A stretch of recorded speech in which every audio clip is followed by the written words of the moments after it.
Hello my dear student आप सभी का मोस्ट वेलकम है आज के इस वीडियो लेक्चर क्लास में। और स्टूडेंट आज के इस वीडियो लेक्चर में हम सेक्शन ऑफ ओवरी के बारे में पढ़ेंगे और जानेंगे कि ओवरी में कौन कौन से स्ट्रक्चर्स पाए जाते हैं। अगर आप ओवरी का टीएस काटें, ये रहा ओवरी, ऐसे आपने ऐसे टीएस काटा, इसका क्या काटा, टीएस काटा जब ऐसे, तो ये आधे का ये फिगर है। तो जब आप ओवरी का टीएस काटेंगे उस कंडीशन में आप देखेंगे कि ओवरी के अंदर बहुत सारे ओवेरियन फॉलिकल सेल्स हैं, जिसमें इमेच्योर ओवसाइट्स हैं जो कि बाद में किस में डेवलप होंगी, ओवम में कन्वर्ट होंगी। तो ओवरी के जब आप टीएस काटेंगे तो उसमें बहुत सारे ओवेरियन फॉलिकल्स मिलेंगे जो ओसाइट्स कंटेन किए होंगे, जो बाद में डेवलप करके ओवम के फॉर्मेशन करते हैं। जब पुबर्टी स्टेज आ जाती है, वो स्टेज जिसमें मेल और फीमेल के अंदर सेकेंडरी सेक्सुअल कैरेक्टर डेवलप होने लगते हैं, मतलब फीमेल्स की हम बात कर रहे हैं, फीमेल रिप्रोडक्टिव आर्गन पढ़ा है तो फीमेल की बात करें तो वो स्टेज जिसमें फीमेल में सेकेंडरी सेक्सुअल कैरेक्टर जैसे मेंस्ट्रुअल साइकिल वगैरह स्टार्ट हो जाते हैं, उस कंडीशन में फॉलिकल्स जो सेल्स हैं उनके चारों तरफ ग्रेनुलोसा सेल का फॉर्मेशन हो जाता है। अब इनके चारों तरफ एक लेयर का फॉर्मेशन होता है, एक न्यू लेयर का फॉर्मेशन हो जाता है, जिस लेयर को हम क्या बोलते हैं, अब इसको हम क्या बोलते हैं, हम बोलते हैं सेकेंडरी फॉलिकल्स। प्राइमरी फॉलिकल्स किस में कन्वर्ट हो गया, सेकेंडरी फॉलिकल्स में।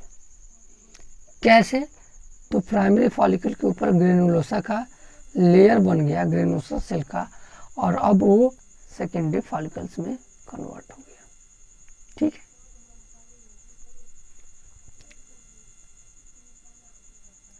अगर इस फिगर में देखें तो ये अर्ली प्राइमरी फॉलिकल्स है। सबसे पहले देखें तो ये प्रिमोर्डियल फॉलिकल सेल्स है जो साइट कंटेन किए हैं, तो पहले ये रहे, जब पुबर्टी आए तो ये दूसरे स्टेज में पहले से कन्वर्ट हुए, जिसे अर्ली प्राइमरी फॉलिकल्स कहते हैं। फिर ये लेट प्राइमरी फॉलिकल्स में गए और तब जाके किस में कन्वर्ट हो गए, तो सेकेंडरी फॉलिकल्स सेल में ये कन्वर्ट हो गए। लेयर का फॉर्मेशन होता गया और ये कन्वर्ट होते गए। इस फिगर्स को देखें, इस फिगर से और डिटेल में इसको जानने का प्रयास करते हैं। ये फिगर क्या है, टीएस ऑफ ओवरी है। ठीक, तो ये ओवरी में ब्लड सप्लाई दिखाया गया है, ब्लड वेसल का सप्लाई जो है ओवरी में दिखाया गया।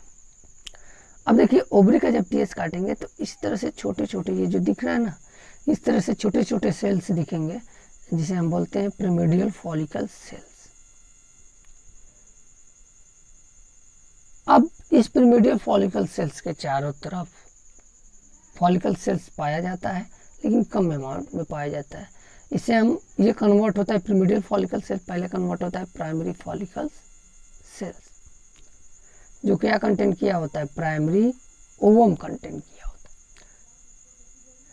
है। अब इस प्राइमरी फॉलिकल सेल्स के चारों तरफ ग्रेनुलोसा सेल का लेयर और बनता है, जिससे ये प्राइमरी फॉलिकल सेल्स डेवलप करके क्या बना लेते हैं, सेकेंडरी फॉलिकल सेल्स बना लेते हैं, जिसके अंदर पाया जाता है सेकेंडरी ओवम, यानी अब ये किस में कन्वर्ट हो गए, ग्राफियन फॉलिकल्स में कन्वर्ट हो गए। प्राइमरी फॉलिकल सेल्स किस में कन्वर्ट हो गए, ग्राफियन फॉलिकल्स में कन्वर्ट हो गए। ठीक है, प्राइमरी जो फॉलिकल्स थी वो सेकेंडरी में कन्वर्ट हो जाती है। अब देखिए फर्दर जो है secondary follicle cell tertiary follicle cell में कन्वर्ट हो जाती हैं, और जो टर्शियरी फॉलिकल सेल्स हैं उसमें एक कैविटी होती है जो कि फ्लूइड से भरी होती है, उस कैविटी को क्या बोलते हैं, एंट्रम कहते हैं। जैसे इस फिगर में देखें, प्राइमरी फॉलिकल सेल्स थी और प्राइमरी फॉलिकल सेल्स जो थी वो किस में कन्वर्ट हो गई, सेकेंडरी फॉलिकल सेल्स में। और सेकेंडरी फॉलिकल सेल में एक कैविटी है जो ये दिख रहा है, इस कैविटी को हम बोलते हैं एंट्रम। इसी फिगर को यहाँ जूम करके बनाया गया। तो ये टर्शियरी फॉलिकल सेल्स यानी जिसे हम क्या बोलते हैं, गैरिफियन फॉलिकल सेल्स भी कहते हैं, उसका फिगर है। इसके अंदर एक कैविटी पाई जाती है जो एक फ्लूइड से भरी होती है, इसी कैविटी को बोलते हैं एंट्रम सेल्स, एंट्रम कहते हैं। इस जो ग्रेफिन फॉलिकल सेल है, इस ग्रेफिन फॉलिकल सेल के चारों तरफ 2 या 2 से अधिक सेल्स का लेयर पाया जाता है जिसे हम ग्रेनुलोसा सेल्स कहते हैं। या अब इस सेल्स के अंदर जो है आगे देखें तो ये फिगर में अगर देखें तो जो ग्रेफिन फॉलिकल सेल्स हैं, ग्रेफिन फॉलिकल सेल्स हैं, वो एक कैविटी में प्रेजेंट होती है जिसे हम बोलते हैं एंट्रम्स कहते हैं, मतलब एक कैविटी बनाती है। और इसी ग्रेफिन फॉलिकल सेल के अंदर हैप्लॉइड ओवा प्रेजेंट होता है।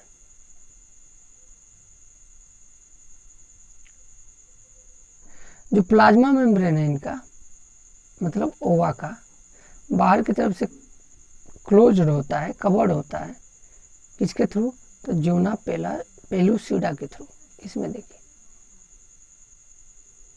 ये रहा ओवम, ये रहा ओवम, ये जो बीच में दिख रहा है ये है ओवम। और इसके चारों तरफ लेयर होती है जिस लेयर को हम क्या बोलते हैं, जोना पेलुसिडा। जोना पेलुसिडा के भी आउटसाइड में एक लेयर होता है जिसे हम बोलते हैं कोरोना रेडिएटा। तो क्या बोलते हैं उसे हम, कोरोना रेडिएटा बोलते हैं। जोना पेलुसिडा के भी आउटर जो कवरिंग है उसे हम क्या बोलते हैं, कोरोना रेडिएटा, जो ग्रेनुलोसा सेल से बनी होती हैं। और ये जो कोरोना रेडिएटा है, तो ये बाहर की तरफ जो प्रेजेंट है ना ग्रेनुलोसा मेम्ब्रेन, उससे अटैच होता है। तो कोरोना रेडिएटा जो है ये किससे अटैच होता है, बाहर की तरफ जो ग्रेनुलोसा सेल हैं उनसे अटैच होती है। तो ये स्ट्रक्चर है ओवम का। अब टर्शियरी स्टेज में जब पहुंचता है ना जो ओसाइट से, तब इससे ओवम का क्या हो जाता है, रिलीज हो जाता है। और इसी प्रोसेस को हम क्या बोलते हैं, ओवुलेशंस कहते हैं। ठीक, एक्चुअली में होता क्या है जान लीजिए। तो जो सिसेप्स एंट्रम है, इसमें फ्लूइड पाई जाती है जो कि फॉलिकल सेल से सेक्रेट की जाती है। जिस फ्लूइड में फॉलिकल स्टिमुलेटिंग हार्मोन्स भी होता है, ल्यूटिनाइजिंग हार्मोन्स भी होता है और एस्ट्रोजन भी होता है। जब ओवुलेशन हो रहा होता है, मतलब ग्रेफिन फॉलिकल से ओवम का रिलीज होने की प्रोसेस को हम ओवुलेशन कहते हैं। उस कंडीशन में जो ग्रेफिन फॉलिकल्स है वो कार्पस ल्यूटियम में कन्वर्ट हो जाता है और स्टार्ट कर देता है प्रोजेस्टेरॉन का सेक्रेशन, प्रोजेस्टेरॉन हार्मोन का सेक्रेशन, जिससे कि प्रेगनेंसी मेंटेन हो सके। जब ओवा रिलीज हो जाता है तो ह्यूमन बॉडी ऐसे बिहेव करने लगती है जैसे कि कार्पस ल्यूटियम प्रोजेस्टेरॉन हार्मोन का इसलिए सेक्रेशन करने लगता है क्योंकि उसको जानता है कि अब प्रेगनेंसी रह जाएगी, लेकिन ऐसा होता नहीं है। तो ये फिर कॉर्पस एल्बिकम में कन्वर्ट हो जाता है। वही कह रहा है कि जब ओवम अनफर्टिलाइज रह गया तो कार्पस ल्यूटियम डिजनरेट करके फाइब्रस टिश्यू जो है मास में कन्वर्ट हो जाए, जिसे हम कार्पस एल्बिकम कहते हैं। और फिर मेंस्ट्रुएशन फ्लो हो जाता है, बॉडी से ओवम बाहर निकल जाता है क्योंकि फर्टिलाइजेशन नहीं हुआ।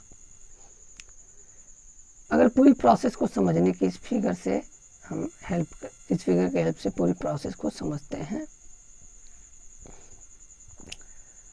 या इससे बेटर फिगर हम दिखा रहे हैं, एक ये वाला फिगर है, इससे समझने की प्रोसेस हेल्प समझते हैं। तो ओवरी में पहले प्राइमरी फॉलिकल्स, ये किस में कन्वर्ट हो गया, सेकेंडरी फॉलिकल्स। सेकेंडरी फॉलिकल किस में कन्वर्ट हो गया, टर्शियरी फॉलिकल्स। कार्टेक्स क्या है, ओवरी के अंदर का मटेरियल्स।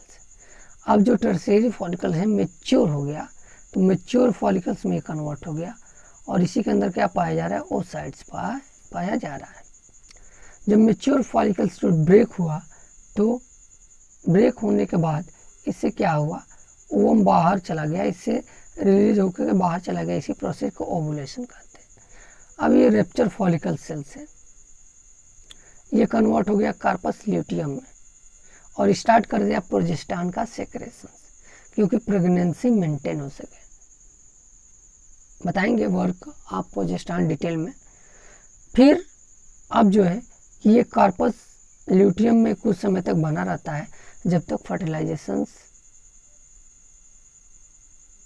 होने की चांसेस रहती है। लेकिन जैसे ही अब मालूम चला कि फर्टिलाइजेशन नहीं होगा तो ये डिजनरेट करके किस में कन्वर्ट हो जाता है, कार्पस एब्लिकन्स में कन्वर्ट हो जाता है। ठीक, तो इस प्रकार से कुछ चेंजेज होते हैं ओवरी के अंदर। कल के वीडियो लेक्चर बहुत इंटरेस्टेड है और कल में हम ओजेनेसिस के बारे में जानेंगे डियर स्टूडेंट। इसके पहले हमने फीमेल रिप्रोडक्टिव स्ट्रक्चर वगैरह के बारे में पढ़ाया है, तो उस वीडियो को भी आप देख लें, तब इसको और अच्छे से समझ में आएगा।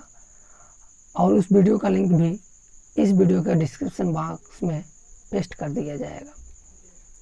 अगर वीडियो आधारित PDF मटेरियल चाहिए तो टेलीग्राम ऐप पर जाएं और Narayana biology classes by S N Sharma for class 12 search करें और वहां से इसका PDF प्राप्त करें। Thank you very much student for watching the video.